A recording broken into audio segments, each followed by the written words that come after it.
Salamat sa kanyang napakahusay na katalinuhan at kahangahangang kasanayan sa pag-arte. Isang magandang babae ang bihasa sa pandaraya sa lahat ng dako. Nagnanakaw mula sa mayayaman at ipinamamahagi ito sa mahihirap. Sa isang kasino, isang magandang may-ari ang nagbibigay ng baraha. Sa sandaling ito, dumating ang isang mayamang babae kasama ang kanyang gwapong katulong. Nang makita ng may-ari ng kasino na nagdala ang babae ng isang malaking bag ng pera, agad siyang napangiti.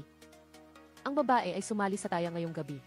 Ang mga panuntunan ay napakasimple, hulaan kung pula o puti. Ang posibilidad ng panalo o pagkatalo ay 50 sa 50. Ngunit walang nakakaalam na ang babae ay laging nakakahula ng tama at nakakapanalo ng malaking halaga ng pera mula sa kasino. Sa katunayan, ang mayaman ding babaeng iyon ay isang manloloko na karaniwang nagpapanggap na isang manggagamot upang makakuha ng pera. Batay sa kanyang matatas na pagsasalita, pinilit niya ang mahihirap na tao na kusang loob na ibigay ang kanilang pera sa kanya. 2 linggo na ang nakalipa. Ginamit niya ang pera upang suhulan ang tagabigay ng baraha ng kasino. Nagkasundo ang tagabigay ng baraha at ang babae na kung kumindat siya ng isang beses, tumaya sa pula. Sa ganitong paraan, sa pamamagitan ng panloloko, malaki ang panalo niya sa bawat taya. Nagsimulang mabalisa ang may-ari ng kasino. Sa bilis na ito, tiyak na maubos ng babae ang pera ng kasino.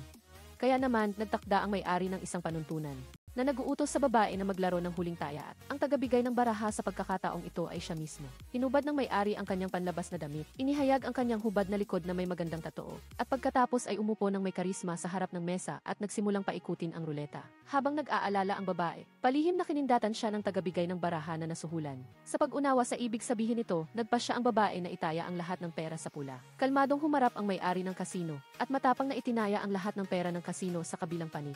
Nang oras na para ibunyag ang resulta, binaliktad ng may-ari ang ruleta at agad na nagulat dahil hindi niya inasahan na tama ang hula ng kalaban. Nang makita ang babae na galit na isinisiksik ang pera sa kanyang bag, matapang na hinugot ng may-ari ng kasino ang kanyang pin. Binitawan ang kanyang buhok at humugot ng isang espada.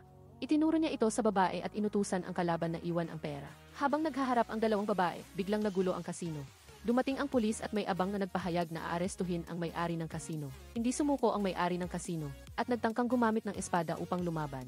Ngunit ang sumalubong sa kanya ay isang walang habag na putok ng baril mula sa pulis. Nang bumagsak ang may-ari, nagtatakbuhan ang lahat ng tao sa kasino. Sa gitna ng kaguluhan, upang protektahan ang babae, "Would you like me to translate another text?" Ang gwapong katulong ay nasugatan. Ngunit tapat pa ring inutusan ang babaeng mahal niya na mauna. Ginamit ng babae ang kaguluhan upang tumakas mula sa kasino. Ngunit nang dumating siya sa ligtas na lugar at buksan ang bag para tingnan, ang 2 bilyong cash sa loob ay naging mga anting-anting ng manggagamot. Noon niya lang napagtanto na nalinlang siya. Kasabay nito, sa kasino, ang natamaan ng bala na may-ari ng kasino ay tumayo ng walang pinsala. Kasama ang pulis na bumaril at ang gwapong katulong ng babae na tumawa ng malakas. Sa katunayan, silang tatlo ay iisa ang grupo. Iisa ang tagabigay ng baraha at ang pulis. Tanging kapag nagpapanggap bilang tagabigay ng baraha, nagsuot siya ng maskara. Ginamit ang kaguluhan. Pinalitan ng katulong ang bag ng pera ng babae at ang mga sugarol sa kasino ay mga ekstra lang. Ang lahat ngayong gabi ay isang dula lamang na pinagtulungan nilang tatlo. Para sa kanila, ang buhay ay isang serya ng sopistikado at kamangha-manghang pandaraya. Dahil sa kanyang napakahusay na utak, ang magandang babae na si Digyang ang pinuno ng tatluhan. Si James, na gumanap bilang tagabigay ng baraha at pulis, ay isang batikang manloloko na pangalawa lamang kay Digyang sa grupo. Ang gwapong binata na si Guho ay ang bunso ng grupo, at siya rin ang nag-iisa sa tatlo, na hindi itinuturing ang pandaraya bilang isang kabuhayan. Pagkatapos ng operasyon, masayang nagkalat at nagbilang ng pera sina Digyang at James sa bahay. Si Guho lamang ang nagplano na umalis sa grupo. Palaging nararamdaman ni Guho na hindi siya nababagay sa ganitong uri ng pandaraya. Nang makita ang determinasyon ni Guho na umalis, hindi rin siya pinigilan ni Digyang at James. Pareho silang nagpustahan na tiyak na babalik si Guho. Pagkaalis sa grupo, namuhay ng tahimik si Guho sa isang nayon sa baybayin. Hanggang isang araw, lumapag ang isang paraglider sa dalampasigan. Ang babaeng bumaba mula sa paraglider ay sumugod at niyakap si Guho pagkakita sa kanya. Tiningnan siya ng mabuti ni Guho, halos gumuho. Siya ay umiiyak at tumatawa ng sabay. Sa tuwing lilitaw si Digyang, ang tahimik na buhay niya ay nagugulo. Matapang nananatili si Digyang sa nayon kasama si Guho para manood ng meteor shower at kumain ng abalon. Nang subuan ni Guho, patuloy na nagbabago ang emosyon ni Digyang. Minsan naiinis siya dahil nabubuhay ng maayos si Guho nang wala siya. Minsan naman ay tuwang-tuwa siya sa sarili at tinawag ang sarili na henyong baliw na may antisocial personality. Habang naglilibang si Digyang, nakatanggap ng tawag si Guho mula kay Yum. "Would you like me to?" Nalaman na si Yum ay na-ospital. Nagmamadali silang tumakbo. Sa ospital, si Yum ay bali-baling buto sa buong katawan at nababalutan ng benda na parang mummy. Tinanong ni Guho ang dahilan at dahan-dahang ikinuwento ni Digyang Ang kasalukuyang kalagayan ni Yom ay may kaugnayan sa isang nabigong plano ng pandaraya. Hindi pa nagtatagal pagkatapos umalis ni Guho sa grupo. Tinarget ni Yom ang isang malaking biktima, si Chairman Taesu. Sa panlabas, siya ay isang masigasig na negosyante na naglilingkod sa lipunan, gamit ang perang kinikita niya upang magpatakbo ng isang orphanage. Ngunit sa katunayan, iyon ay isang cover-up lamang. Sa likod ng kanyang likod, nilalapastangan niya ang yaman at sinasakop ang lupa ng simbahan. At siya rin ay isang gangster boss na nagpapautang ng may mataas na interes. Tinawag siyang fake father ng underground economy ng mga tao sa Gangnam, na humahawak ng ganap na kapangyarihan sa kanyang pamilya. Kamakailan, nagsasagawa ang Tax Bureau ng investigasyon sa mga iligal na pinagmumula ng pera. Para makaiwas sa buwis, nagtago si Chairman Taeso ng daan-daang bilyong won na cash. Ang kagyat na gawain niya sa ngayon ay ilipat ang lahat ng perang ito sa ibang bansa. Matapos malaman ang impormasyong ito ilang araw na ang nakalipas, isinagawa ni Yeom ang isang plano ng pandaraya na nagtatarget kay Chairman Taeso. Para maakit siya, nagpanggap si Yeom bilang kapitan ng isang cargo ship at sinadyang iwan ang kanyang wallet na may mga dokumento sa banyo para makuha ng chairman. Magkakilala na sila mula noon. Ayon sa plano, dinala ni Yeom ang chairman upang tingnan ang kanyang barko at mga container ng kargamento upang makuha ang tiwala nito. Isang araw, kusa siyang kinontak ng chairman at hiniling sa kanya na tulungan siyang ilipat ang kanyang mga gamit sa ibang bansa. Pagkatapos ilipat ng mga tao ng chairman ang mga gamit sa container, isang grupo ng mga ekstra na inupahan ni Yeom ang nagpanggap bilang mga empleyado ng Tax Bureau upang suriin dahil sa natanggap na tip. Ngunit ang container ay walang laman. Lumabas na nakita ng chairman ang plano ng pandaraya ni Yeom. Ang kasalukuyang kalagayan ni Yeom na nababalutan ng benda na parang mami ay utang niya sa chairman. Pagkatapos marinig ang kwento ni Digyang, inosenteng nanumpa si Guho na maghihiganti para kay Yeom. Naaalala pa rin niya na ang speed dial number isa sa telepono ni Yeom ay siya. Matagal na siyang naantig ni Guho tungkol dito at hindi niya ito malilimutan. Kung itinuturing siya ni Yeom bilang number isa, bilang pamilya, paano niya mapapabayaan ang sitwasyon niya?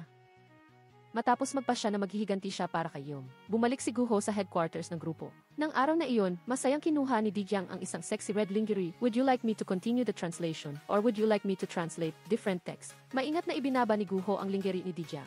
At pagkatapos ay tumawa ng malakas habang hawak ang kanyang tiyan. Naglista siya ng sunod-sunod na pagkakataon kung saan plano ng pang-aakit ni Digyang ay nabigo ng husto. At iginiit na wala siyang likas na talino para sa pang-aakit. Ang kanyang plano ng pang-aakit ay magpapaubos lamang ng bawat selula ng pag-ibig ng isang lalaki. Pagkatapos ng ilang araw ng pahinga, nakaisip si Digyang ng isang napakagandang plano at sa pagkakataong ito, ang focus ay sa pagpapalipad. Kaya, nag-aral si Digyang ng kaalaman sa pagpapalipad, mga kasanayan sa first aid, ang kilos ng isang flight attendant at salamat sa kanyang napakahusay na katalinuhan. Mabilis na natuto si Digyang sa loob ng maikling panahon. Hindi nagtagal, matagumpay siyang nagpanggap bilang isang flight attendant at nakapasok sa isang airline. Sa biyaheng ito, si Chairman Taeso ay isa rin sa mga pasahero. Sa eroplano, gumanap si Digyang bilang isang flight attendant, habang nagpanggap si Guho bilang anak sa labas ng may-ari ng airline group. Pagkatapos magbigay ng senyales sa pamamagitan ng mata ayon sa plano, direktang ibinuga ni Guho ang isang bungkos ng ice water sa mukha ni Digyang. Ginamit ito bilang dahilan upang magdulot ng gulo sa eroplano. Ang layunin ay para mapansin ni Chairman ang presensya ng mayamang binata. Pagkababa ng eroplano, natuklasan ng Chairman na kinuha niya ang maling maleta. Ang loob ng maleta ay puno ng pera. Ito rin ay pinlano ni Digyang at Guho. Sinadya na kukunin ni Digyang ang maling maleta ni Guho sa baggage carousel. Noong gabi, binalik ng chairman ang maleta kay Digyang ng buo. Sinamantala ni Digyang ang pagkakataong ito upang maging malapit sa kanya. Habang umiinom, sinadya niyang ibunyag na si Guho ay ang anak sa labas ng may-ari ng airline. Agad na naintindihan ng chairman ang intensyon at agad na gumamit ng dahilan upang mag-iba ng lugar para dalhin si Digyang sa isang nightclub. Naroon si Guho na nagpapanggap bilang isang mapaglarong, masamang ugali na binata. Sinamantala ng chairman ang pagkakataong ito upang bugbugin si Guho ng husto at tinanong siya at si Digyang kung paano nila naipasok ang maleta na puno ng pera sa eroplano. Sasagot na sana si Guho nang matuklasan ng mga tauhan ng chairman ang isang video clip. Sa video ay ang tunay na anak sa labas ng may-ari ng airline. Mayroon siyang isang natatanging tatoo sa kanyang balikat. Agad na nagtanong ang chairman at natuklasan na walang tatoo si Guho.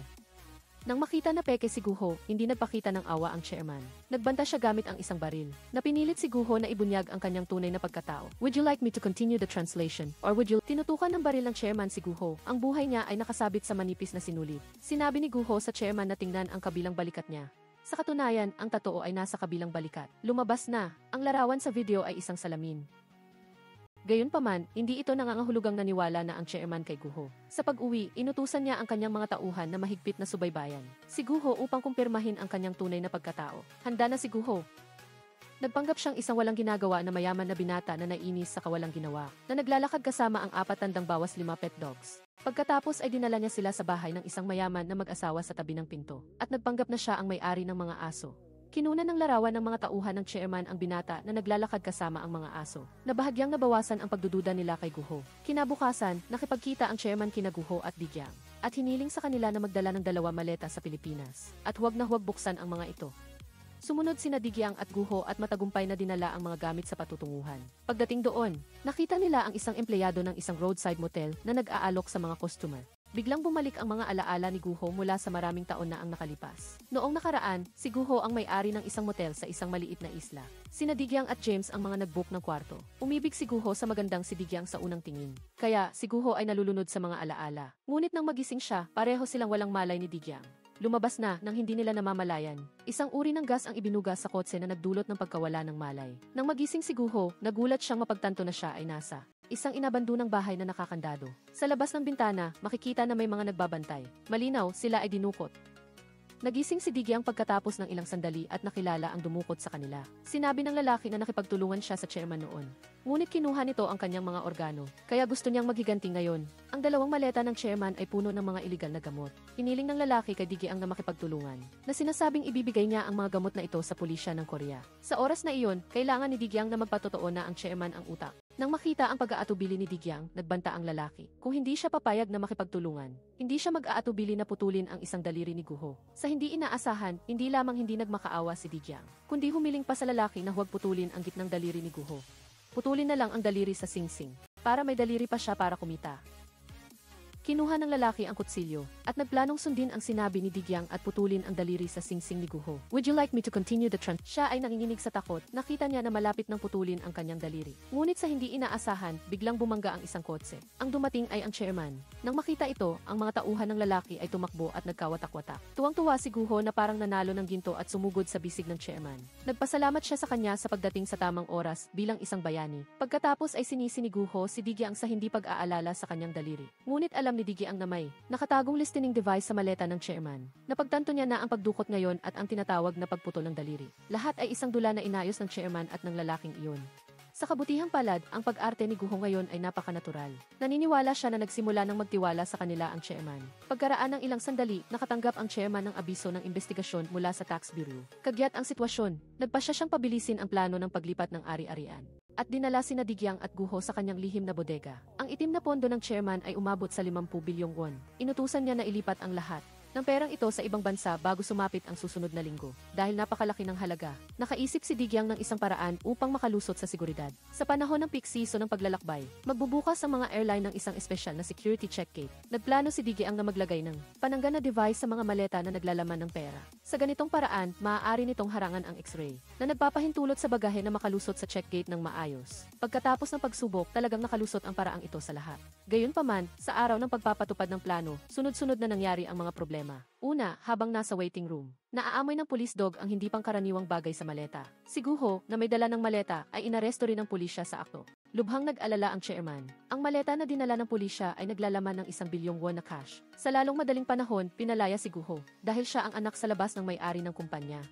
Ngunit hindi madaling bawiin ang 1 bilyong won. Nagbanta ang chairman na kung hindi mababawi ang pera, ipapapatay niya sina Guho at Digyang. Habang nag-aalala si Digyang, hindi sinasadya niyang nabangga ang isang taong namimigay ng flyer. Nang makita ang mga flyer sa lupa, biglang nagkaroon ng pag-asa si Digyang at muling nagbigay ng ideya sa chairman. Nagpapatakbo ang chairman ng isang charity fund. Kailangan nang gamitin ang pangalan ng fund upang magbigay ng malakihang donasyon sa ibang bansa. At pagkatapos ay umarkila ng isang charter plane. Ikalat ang iligal na pera at gawing relief goods. Para maayos na mailipat, would you like me to continue the translation? Or would you... Ang pera sa ibang bansa sa ilalim ng pangalan ng tulong. Labis na pinuri ng chairman ang planong ito, nang hindi niya alam na nahulog na siya sa bitat. Sa katunayan, ang pagpansin ng aso ng pulis sa maleta ay dahil kay Digyang. Napalihim na nag-spray ng isang espesyal na solusyon dito. Hindi maintindihan ni Guho kung bakit hindi.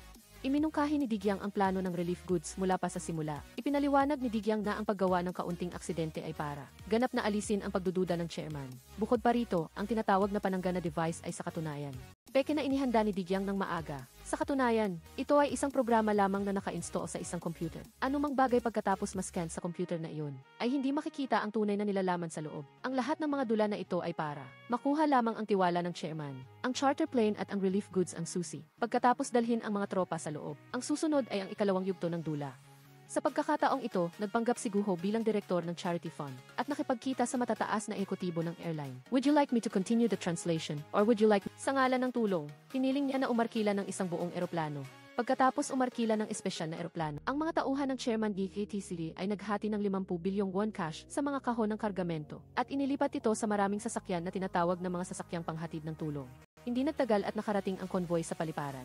At hindi mabilang na mga kahon ng cash ang hinati sa maraming batch upang ikarga sa cargo hold ng eroplano. Sa eroplano, palihim na tinanong ni Guho si Digyang kung ano ang susunod na hakbang. Hindi inaasahan, biglang pumasok ang Chairman EKTC kasama ang kanyang mga tauhan at sinuntok si Guho sa mukha ng walang sabi-sabi. Lumabas na ng sandaling iyon. Napanood ng Chairman GKTC ang balita at natuklasan na ang tunay. Na ilahitimong anak ng may-ari ng airline ay pinatay sa ibang bansa. Sa pagkaunawa na siya ay naloko, ang Chairman GKTC ay nagalit at napahiya at nagplano na mag-iniksyon ng gamot kay Guho. Gayunpaman, biglang lumindol ang husto ang eroplano at ang daloy ng hangin sa labas ay labis na hindi matatag. Dali-daling bumalik ang Chairman EKTC sa kanyang upuan, nag-seatbelt at tumingin sa labas ng bintana kung saan nagbabangko ang eroplano at tila malapit ng bumagsak. Pagkatapos ng anunsyo sa loudspeaker, sinubukan ng kapitan na hilahin ang ilong ng eroplano upang maiwasan ang paglubog. At sabay-sabay na humiling na bawasan ang timbang sa kabin ng pasahero. Bilang isang flight attendant, mabilis na sinunod ni Digyang ang utos ng kapitan. Kinuha niya ang lahat ng bagahe ng pasahero sa kabin. Kabilang ang mga kahon ng pera ng Chairman GKTC at dinala ang mga ito sa labas. Sa sandaling ito, lumabas ang kapitan at siya ay si Dim. Nag-utos si Dim na humiling na bawasan ang presyon sa kabin. Agad na itinulak ni Digyang ang pinto ng eroplano at inihagis ang mga kahon ng pera ng Chairman EKTC pababa. Sa pagkakita na ang kanyang 50 bilyong won ay itinapon lahat. Halos mabaliw ang Chairman EKTC. Sinamantala ni Digyang ang pagkakataon na sabihin kay Guho na kunin ang life jacket. Sa galit na kalooban, isinuot ng Chairman GKTC ang life jacket at nang may tiwala na mababawi ang 50 bilyong won, tumalon siya. Sa huli, lumapag siya sa isang bunto ng buhangin. Sa kabutihang palad, malapit lang ang mga kahon ng pera. Habang nagagalak ang Chairman EKTC na nahanap niya ang 50 bilyong won na tuklasan niya na ang mga kahon ng kargamento ay puno ng puting papel. Lumabas na pagkatapos madala ang mga kahon ng pera sa cargo hold. Maagang pinalitan ni Dim na nagpapanggap bilang kapitan ang lahat. Ngayon, ang 50 bilyong won ng Chairman EKTC ay inilipat na sa bahay ng tatlong kasabwat. Sila, sina Digyang at Dim, ay nagbukas ng champag upang magdiwang. Si Guho lamang ang nagsimulang mag-alala, hindi alam kung alin ang totoo at alin ang peke. Ipinaliwanag ni Digyang ang tungkol kay Dim na nagpanggap bilang kapitan upang lapitan ang Chairman EKTC ay totoo. Ngunit matapos mapagtanto na mahirap makuha ang kanyang tiwala, pinili ni Dim na umatras. Ang tungkol sa pagkakabugbog niya sa Chairman EKTC ay peke. Ang totoo, nang makita nila na ang Chairman EKTC ay patuloy na nagdududa at hindi na nagpasya ang dalawa na baguhin ang plano at isama si Guho sa operasyon. Ang dahilan ay ang katapatan at inosente ni Guho ay maaaring magpagaan sa pagbabantay ng Chairman EKTC. Bago simulan ang plano sa eroplano, lubos na naghanda si Digyang. Maaga pa, kinalkula na niya ang presyon at sitwasyon ng pagbaba ng presyon sa kabin upang matiyak na maisasagawa ang plano sa ilalim ng ligtas na mga kondisyon. Hindi rin nagpatumpik-tumpik si Dim ang tungkol sa bali ay peke. Habang nagpapanggap siyang nakaratay sa kama, ginawa ni Dim ang mga huwad na dokumento ng kawanihan ng buwis. Nagmadali rin siyang nakipag-ugnayan sa kanyang mga koneksyon. Humingi ng tulong sa isang dating kasamahan upang magpanggap bilang isang photographer na lihim na kumukuha ng larawan ng Chairman EKTC. Bukod sa pagpapanatili ng malaking bahagi ng ninakaw na pera, ang tatlong kasabwat ni Digyang ay nag-donate din ng isang bahagi ng NASA. Anyo nang hindi nagpapakilala sa simbahan na sinamsam ang lupa ng Chairman EKTC. Kasabay nito, batay sa kumpletong ebidensya, isinumbong nila ang masamang Chairman EKTC na humantong sa kanyang pag-aresto. Matapos ang lahat, itinago ni Digyang kina Dim at Guho at mag-isang pumunta sa isang lihim na silid kung saan may chessboard.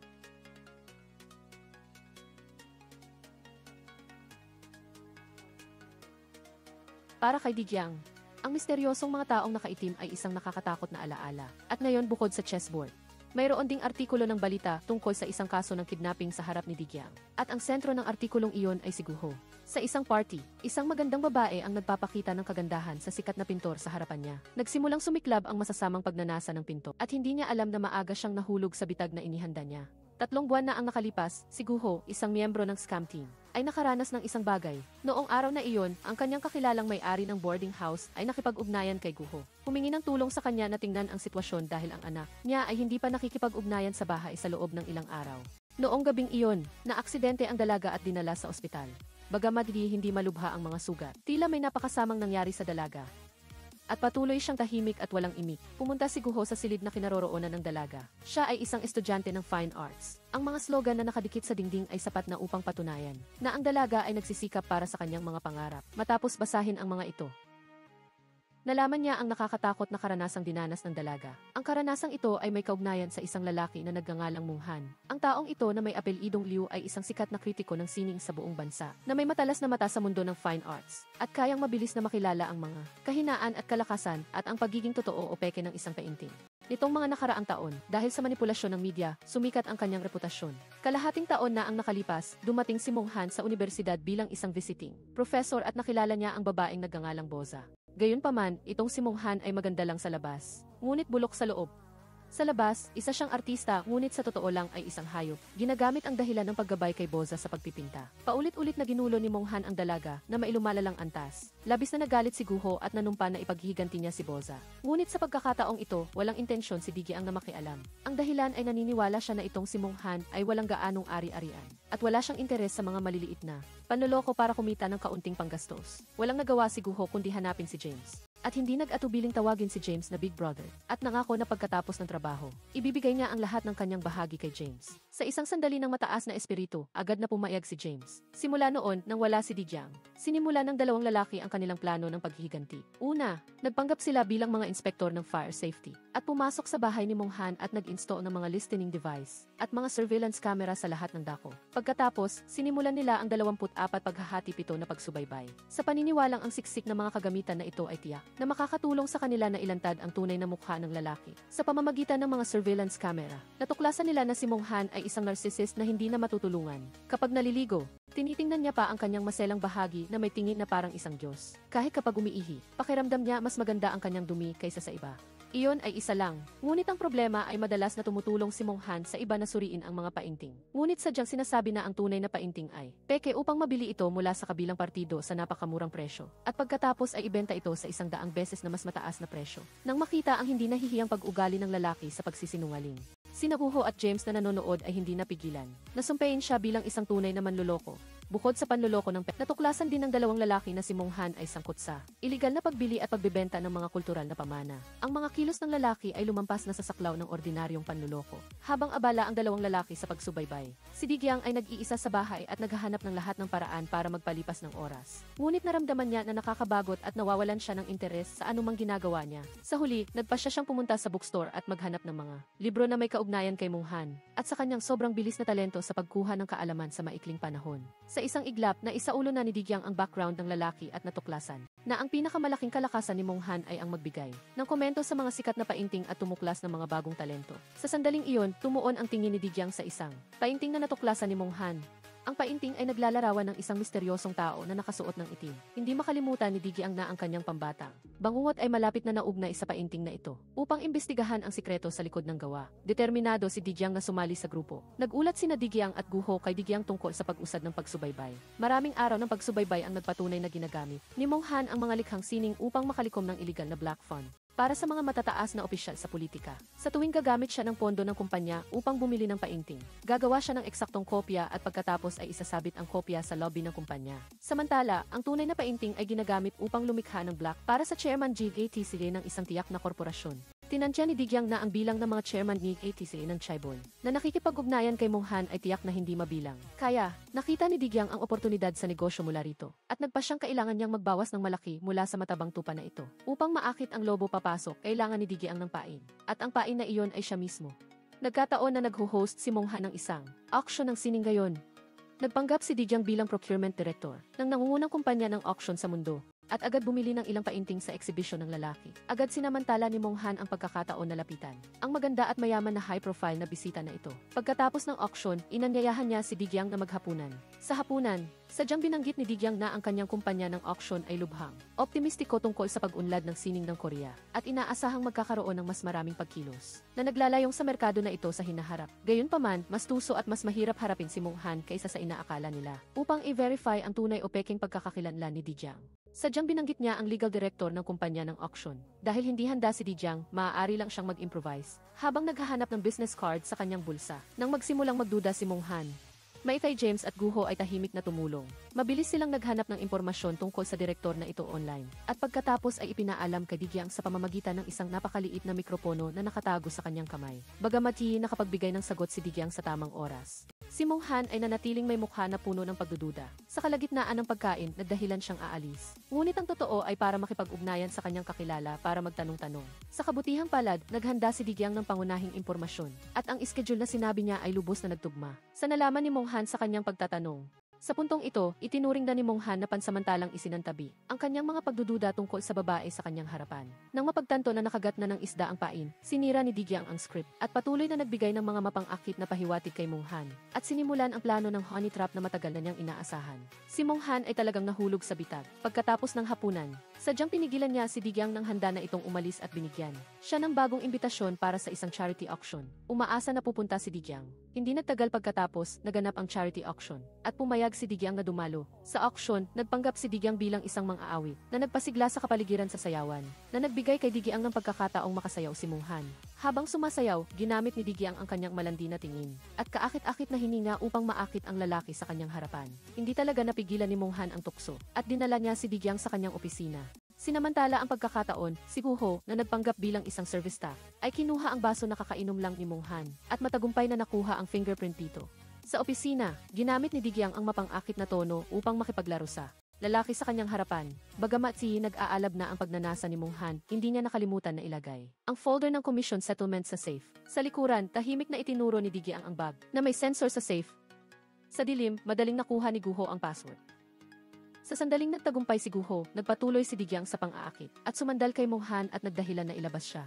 Agad na nakibagay si Guho, ginamit ang fingerprint na nakuha niya para buksan ang pinto ng opisina at hanapin ang safe. Upang palawigin ang oras para kay Guho, hindi nakalimutan ni Digyang sa labas na makipaglandian kay Mong Han, ngunit hindi inaasahan. Isang bigla ang busina ng kotse ang tumunog at nagpagulat kay Mong Han, na nagdulot upang makita niya ang kumikislap na liwanag ng flashlight sa loob ng opisina. Agad na inutusan ni Mong Han ang security na mag-check. Kasabay nito, muling lumitaw ang pagdududa kay Digyang sa kanyang puso. Pagkatapos ng auction, nagsimula ulit si Digyang ng bagong plano. Nag-makeup siya na kamukhang-kamukha ng sikat na artist na si Frida Kahlo, at nagpahayag na gagawin niyang mapansin ni Mong Han ang kanyang sarili.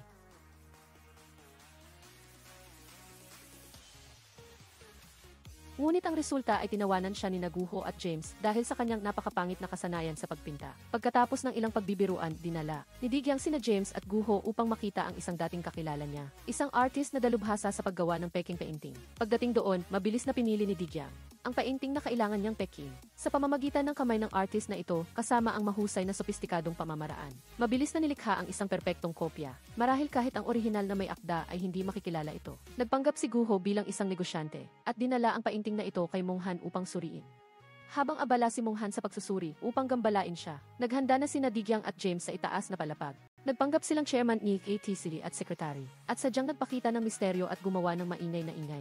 Sa kabutihang palad sa pagkakataong ito, hindi talaga nakita ni Mong Han ang anumang abnormalidad sa painting. Pagkatapos makita ang sertipiko ng tunay na painting at marinig si Guho na ikwento ang background nito, kitang-kita ang pagka-excite sa mga mata ni Mong Han. Pinatunayan niya na ito ay tunay na painting at gusto pa niyang gumastos ng malaking halaga ng pera para bilhin ito. Sobrang tuwa ni Digyang.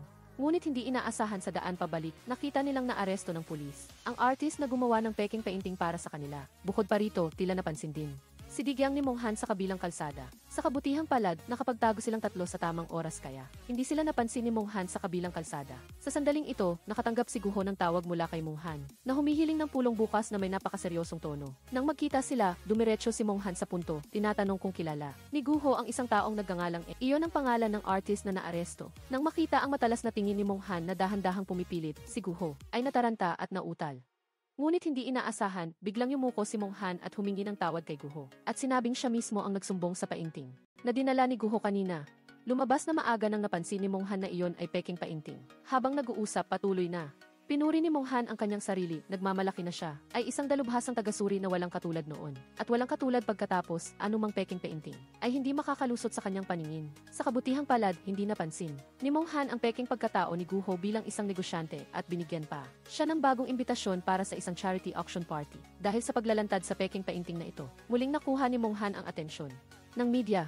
Sa puntong ito, napagtanto ng grupo ni Digyang na mas mahirap harapin si Mong Han kaysa sa inaakala nila. Ngunit pagkatapos noon, mabilis na nakaisip si Digyang ng bagong taktika upang hanapin ang aklat ng mga transaksyon sa sining ni Mong Han. Naniniwala siya na ang aklat na iyon ay tiyak na naglalaman ng mga lihim na transaksyon sa pera sa mga politiko. Upang makuha ang aklat, pinuntirya ni Digyang ang auction party na ito.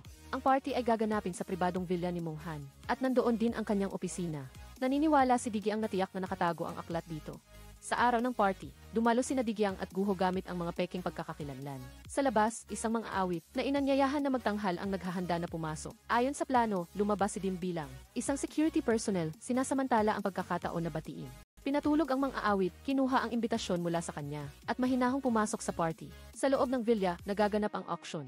Si Dijayang at Guho ay nagkaintindihan ng palihim. Nagpanggap na itaas ang bidding board para lalo pang makuha ang tiwala ni Monghan sa perpektong koordinasyon ng team. Nakuha ni Guho ang password ng safe na naglalaman ng notebook. Pagkatapos nito, nagpanggap si Guho na waiter, nagdala ng alak na may pampatulog sa staff sa Central Control Room. Matapos patulugin ang taong ito, indisable niya ang buong security camera system. Pagkatapos, ginamit niya ang fingerprint na nakuha. Para pumasok sa opisina ni Monghan, ginamit ang password para buksan ang safe at matagumpay na nakita ang isang nakatagong e-disk drive. Gayunpaman, habang kinokopya ang data mula sa BSD, si Monghan, sa ibaba ay aksidenteng nakita ang ilaw sa opisina, kaya agad siyang tumawag ng security. Mabilis na umaksyon siyan, ginamit ang pagkakakilanlan bilang mga awit para idirekta ang daloy ng mga tao sa party at lumikha ng isang crowd na humaharang sa daanan ng security. Pagkaraan ng ilang sandali, natapos ni Wuho ang pagkopya, ginamit ang spray bottle sa kanyang kamay para atakihin ang security at matagumpay na nakatakas. Sa huli, nagpalit siya pabalik sa suite ng negosyante. Lahat ay natapos na. Nang makita ang tingin ni Monghan na tila may pagdududa, sinubukan ni Dijayang na manatiling kalmado. Buti na lang at ang lalaking ito ay nahulog na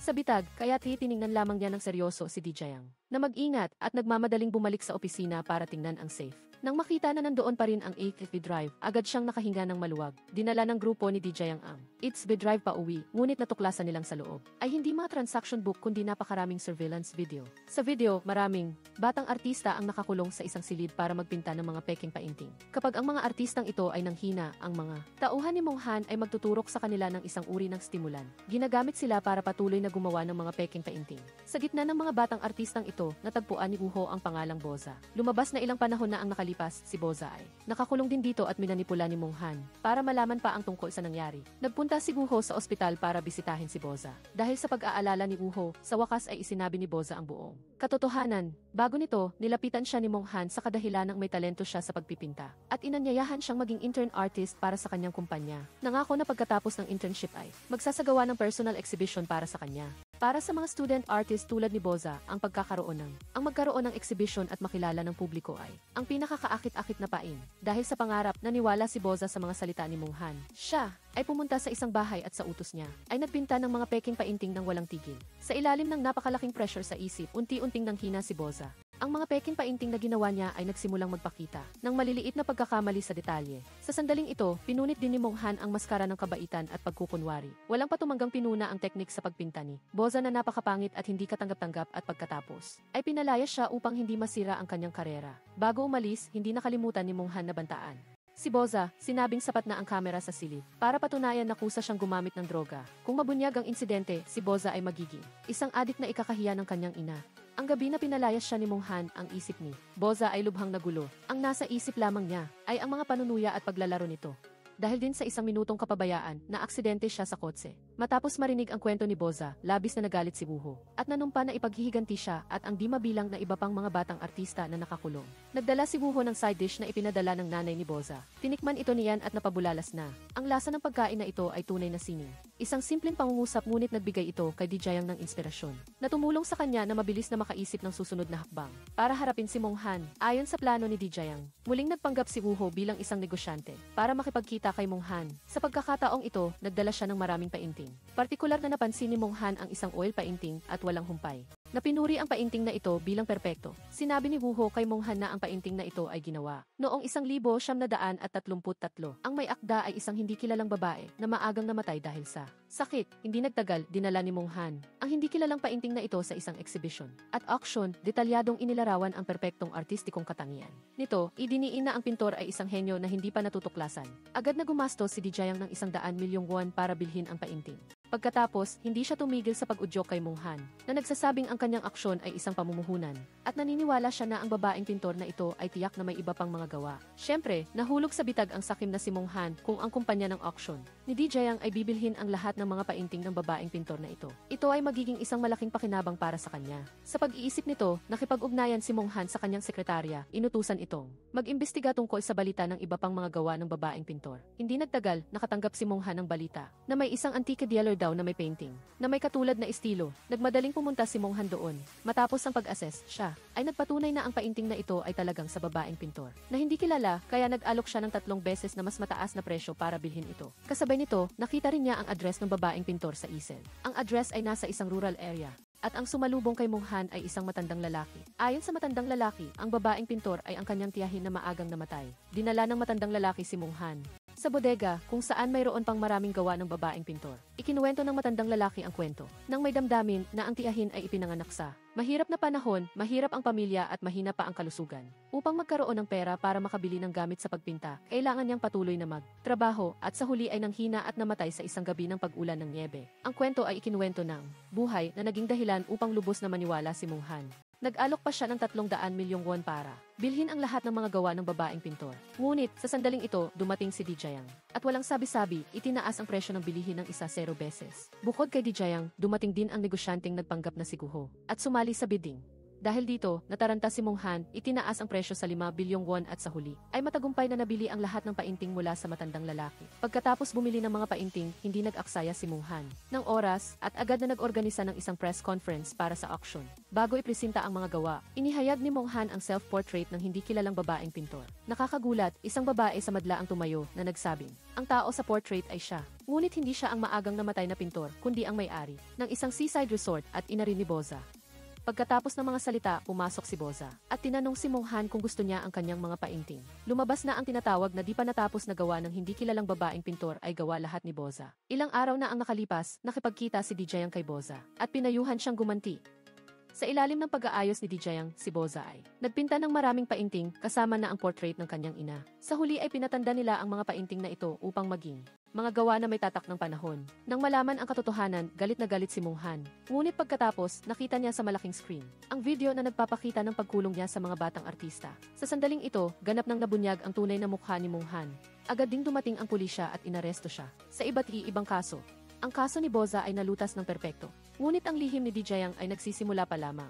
Sa totoo lang, noong araw na iyon palihim na. Kinopya ni Dijayang ang transaction file ng painting ng Kastilyo na pinagmumultuhan mula sa BSB ni Mong Han. Ang Kastilyo, na may mahiwagang anino ng mga taong nakaitim ay ang bahay ni Dijayang noong bata pa siya. Ang Kastilyo noong taon ay wala nang nakatira, ang painting ng mga taong nakaitim ay wala na rin. Ngunit ang takot sa puso ni Dijayang ay hindi pa rin nawawala. Nagising si Guho at natagpuan ang kanyang sarili sa isang ward. Ipinaliwanag ng isang batang babae na malapit na siyang operahan para sa endoscopy. Ang pangalan ng batang babae ay Zehi, isa ring pasyente na naghihintay ng operasyon. Si Zehi, kahit bata pa, ay napakatalino at mapagbiro. Sinabi niya ang sakit ni Guho ng malinaw na parang isang batang doktor na nagpangyari kay Dijayang nakilala sa pagiging mahusay magsalita. Ay natalo sa 1-0 taong gulang na batang babae na ito. Sa sandaling ito, isang gwapong doktor ang pumasok sa ward. Si Dijayang, sa simula, ay nagbalak pa na magpakita ng pagiging malandi sa kanya. Ngunit nang makita niya ang doktor na hinahaplos ang ulo ni Zehi, agad na nagbago ang kanyang saloobin. Parehong si Dijayang at Zehi ay parang gawa sa isang hulmahan parehong. Ayaw na hinahawakan ang kanilang ulo. Kaya sa sandaling iyon, ang isang matanda at isang bata ay sabay na nagpakita ng galit. Habang nag-uusap, napansin ni Dijayang na ang sakit ni Zehi ay tinatawag na cortation ng aorta. Sa hating gabi, nakita ni Wuho ang batang babae na si Zehi na palaging masayahin at masigla sa araw, ngayon ay nag-iisa na nagtatago sa hagdan at umiiyak ng mahina. Nag-research siya online tungkol sa sakit ni Zehi at natuklasan na ito ay isang uri ng congenital heart defect na nangangailangan ng tuloy-tuloy na pagpapa-ospital. Hindi nagtagal, natapos ni Wuho ang operasyon at pinalabas na sa ospital. Bago umalis, binigyan niya si Zehi ng stuffed beer at nangako na pagbalik niya para magtanggal ng tahi. Sasamahan niya ang batang babae na maglaro ng claw machine. Pagkaraan ng ilang panahon, bumalik si Wuho sa ospital para magtanggal ng tahi, ngunit hindi niya nakita si Zehi. Si Zizang at James na kasama niya ay nakita ang nanay ni Zehi na nakatayo sa labas na may placard ng protesta. Biglang naalala ni Zizang na ang gwapong doktor noong araw na iyon ay tila hindi alam ang detalye ng sakit ni Zehi. Nagduda siya na ang taong ito ay marahil ay hindi ang pangunahing surgeon ng batang babae. Ang pagtuklas ni Wuho ay nagpatunay sa hinala ni Zizang. Habang hinahanap si Zehi, hindi sinasadyang nakita niya. 2 doktor ang nag-uusap. Ang isa sa kanila ay ang gwapong doktor noong una. Mula sa kanilang usapan, nalaman ni Wuho na nagpalit ng tao ang ospital sa pag-oopera kay Zehi at nagdulot ng medical error. Nagpunta silang 3 kay Dr. Gangshik, ang nakikipag-usap sa gwapong doktor. Ikinuwento ni Dr. Gangshik ang buong katotohanan. Ang gwapong doktor ay anak ng direktor ng ospital. Isang mayamang anak na ipinanganak na may gintong kutsara. Upang akitin ang mga yihi na pasyente, binuo ng ospital ang kanyang imahe bilang isang henyong siruhano. Ngunit sa totoo lang, ang kanyang kasanayan ay napakapangkaraniwan. Ang mga malalaking operasyon, sa loob ng maraming taon ay pinalitan lahat ni Dr. Gangshik. Gayunpaman, ang lahat ng kredito ay ibinigay sa anak ng direktor ng ospital. Ganoon din ang operasyon ni Zehi. Noong araw na iyon, inayos ng ospital si Dr. Gangshik ng napakaraming operasyon para sa mga yihi na pasyente. Pagdating sa operasyon, para kay Zehi dahil sa labis na pagod, hindi sinasadyang nagkamali si Dr. Gangshik. Inimbestigahan at kinumpirma ni Rien na si Dr. Gangshik ay nagtapos bilang valedictorian ng medical school. Ngunit dahil sa utang ng pamilya, kailangan ng pera ng mabilisan kaya ginamit ng ospital ang pera para gapusin siya na naging dahilan upang kusa siyang pumalit sa pag-oopera sa anak ng director. Gayunpaman, ang tunay na nagmamanipula sa likod ng lahat ay ang ina ng gwapong doktor, ang direktor ng ospital. Ginamit ng direktor ang pera para hatiin ang mga pasyente sa iba't ibang antas. Ang mga ordinaryong pasyente na walang pera ay pinababayaan. At ang kanilang schedule ng operasyon ay patuloy na ipinagpapaliban. Sa kabilang banda, ang mga mayayaman na isihi na pasyente ay binibigyan ng prioridad na maoperahan muna matapos magkaroon ng insidente si Zahi. Humingi si Dr. Gangshik sa direktor ng isang operating room para gawin ang pangalawang operasyon sa bata. Ngunit walang awa ang direktor. Inisip niya na si Zahi ay hindi makakapagbigay ng anumang benepisyo sa kanya kaya ayos lang kahit mamatay sa operating table. Sa harap ng pakiusap ni Dr. Gangshik, ginamit pa ng direktor ang mataas na tono. Para manakot, inutusan siyang ituon ang lahat ng kanyang atensyon sa mga i-operation na makapagbibigay ng pera. Nang marinig ang malupit na pag-ugali ng direktor, nagpasya si Zihang na simulan ang isang plano ng paghihiganti upang maranasan niya lasa ng pagdurusa. Bago kumilos, espesyal na binisita ni Zihang ang ward ni Zahi. Sa pagtingin sa bata sa harap niya, naalala ni Zihang ang kanyang sarili noong 50 taong gulang. Ipinangako niya na ibabalik niya ang lahat ng dinanas ni Zahi sa mga taong iyon. Dahil sa pagsisikap nilang tatlo, mabilis na nailipat si Zahi sa ibang ospital para sa emergency na operasyon. At opisyal na nagsimula ang kanilang plano. Noong araw na iyon, nagpunta ang direktor sa isang shopping center para bumili ng branded handbag. Gayunpaman, ipinagbigay alam ng staff na may nagpareserba na sa bag na gusto niya.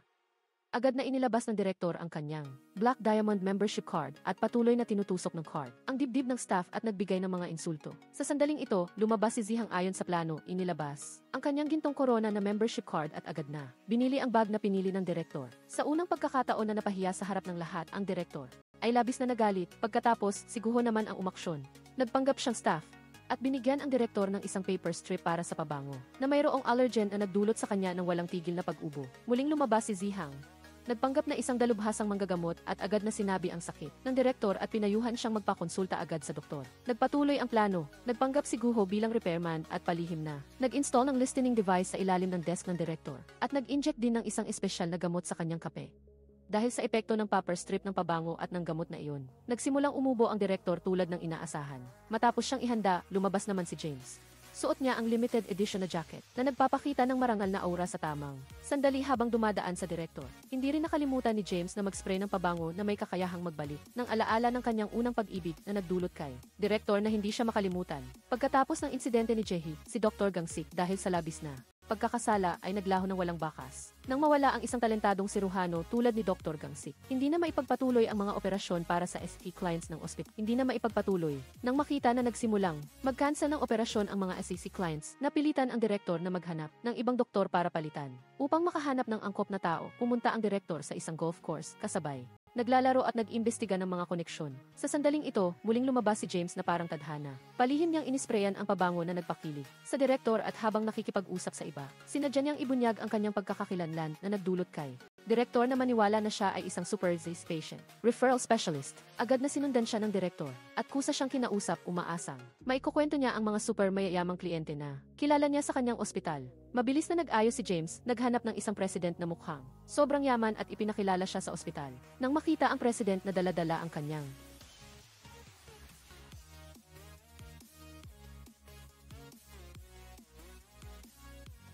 security guards na dumarating. Sa pag-iisip nakikita siya ng maraming dolyar sa hinaharap ang direktor, ay sobrang saya na maaari siyang tumawa kahit sa panaginip. Kapag nakakagat na ang pain, ang susunod na hakbang ay maghintay ng may pasensya. Sa isang wine party kasama ang direktor sa gabi, sinadya ni James na sumagot ng tawag sa telepono. Sa pag-uusap, binanggit niya ang isa pang super mayaman na president at isang henyong doktor na nagngangalang Jay Chow, sinabing ang president na iyon Itinalaga si Jechu para isagawa ang operasyon sa kanya. Nang maging mas malapit na ang kanilang relasyon, muling nilagyan ni James ng gamot ang baso ng direktor ng ospital, na nagdulot sa kanya ng mga sintomas ng pananakit ng dibdib, matapos dalhin ang direktor sa emergency room. Mabilis na pinalitan ni James ang TE scan niya. Naloko ang mga doktor ng peking resulta ng TE scan, at ipinahayag na seryoso ang kondisyon ng direktor, at nasa bingit ng kamatayan kaya kailangan ng agarang operasyon. Gayunpaman, ang operasyong ito ay may napakataas na antas ng kahirapan. Sa buong ospital, maliban sa doktor na may gintong kamay, walang sino man ang may sapat na kumpiyansa na humawak ng scalpel. Sa kabutihang palad, sa mismong sandaling ito, ang anak ng direktor, ang gwapong doktor, ay natagpuan ang doktor na may gintong kamay.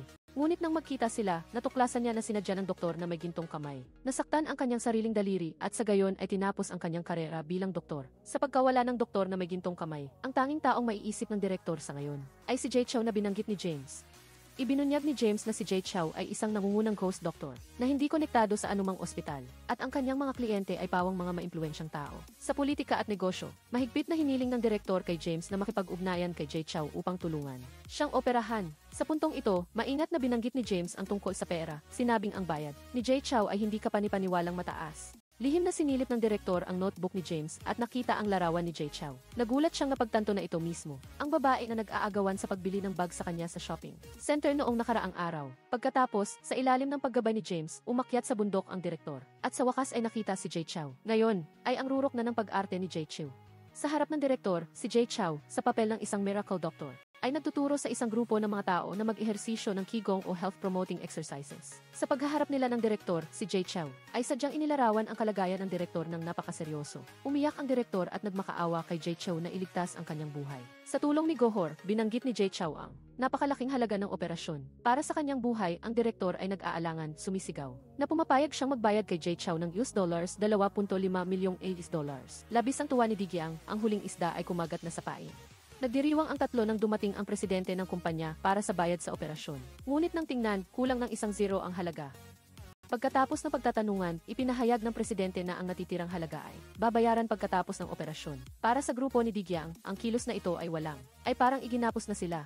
Kung hindi nila operahan, marahil ay wala silang matatanggap na kahit isang kusing. Ang nakakagulat para kina Guho at James ay si Digyang na walang anumang kaalaman sa medisina ay talagang pumayag na operahan ang presidente at nagpakita pa ng labis na kumpiyansa. Hindi nagtagal, dinala na ni Digyang ang kanyang surgical team sa harap ng presidente. Habang nagaganap ang operasyon, ang kanyang anak, ang gwapong doktor, at ang iba pang doktor ay nakatayo sa labas na nanonood sa pamamagitan ng monitor. Ngunit ang totoo, ang monitor ay matagal nang inayos ni James. Ang larawang nakikita ng gwapong doktor ay isa lamang peking video na maingat na inihanda. Ang katotohanan ay sa loob ng operating room, nagpapakasaya sina Digyang at Guho. Ngunit, ang monitor ay biglang nagkaroon ng aberya na naglantad sa tunay na eksena ng grupo ni Digyang sa operating room. Nang makita na hindi pa nagagalaw ni Digyang ang scalpel, nagsimulang magduda ang gwapong doktor. Lihim na nakipag-ugnayan si James kay Digyang. Nang marinig ito, labis na nataranta si Guho. Ngunit walang sinuman ang nag-akala na mananatiling kalmado si Digyang at talagang balak niyang umasa sa kanyang sariling kaalaman sa operasyon. Upang operahan ang presidente, ginawa ni Guho ang lahat upang pigilan siya. Alam niyang napakatalino ni Digyang. Ngunit ito ay isang medikal na operasyon at isang maliit na pagkakamali ay maaaring magdulot ng kamatayan. Gayunpaman, binaliwala ni Digyang ang payo. Hinawakan ng scalpel at gumawa ng hiwa sa katawan ng presidente. Bagamat natutunan lamang niya ito at kaagad na inilapat. Ngunit, batay sa kanyang kamanghamanghang talento, muling ginawa ni Digyang ang proseso ng operasyon.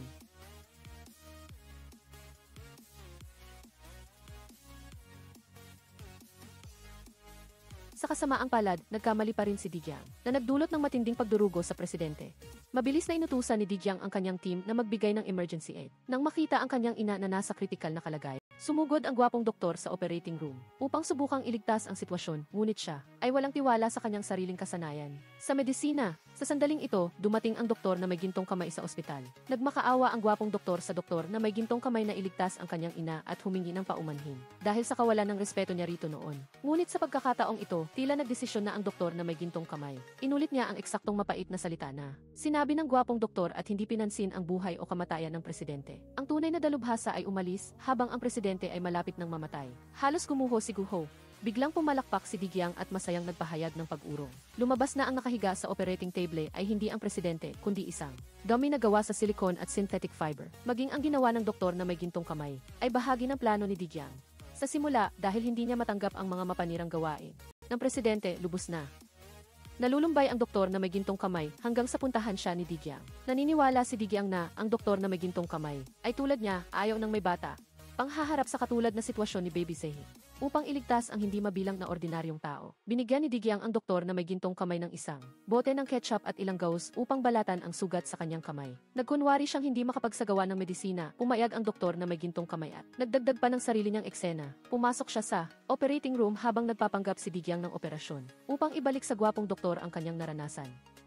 Nang malaman na ang lahat ay bahagi ng plano ni Digyang, mas nalulumbay si Guho, hindi niya maintindihan kung bakit tinago ito ni Digyang.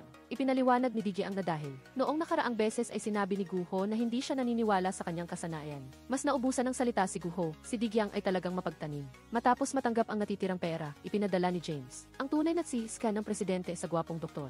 Natuklasan din ng presidente na walang bakas ng operasyon sa kanyang katawan.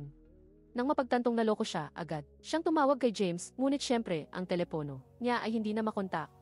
Habang nagwawala ang presidente dahil sa pagkawala ng malaking halaga ng pera, matapang na humarap ang doktor na may gintong kamay. Inihayag sa media ang lihim tungkol sa pag-opera niya para sa ibang tao at sa hindi mabilang na masasamang gawain ng presidente. Ang isa pang magandang balita ay ang operasyon ni Baby Zehi ay matagumpay. Binigyan ni Digyang ang bata ng isang crane machine. Tiningnan ng inosente at malinis na bata sa harap niya. Biglang naalala ni Digyang ang sarili niyang pagkabata. Si Digyang noong bata pa ay isang henyo, sinasabing ang kanyang BE ay 160.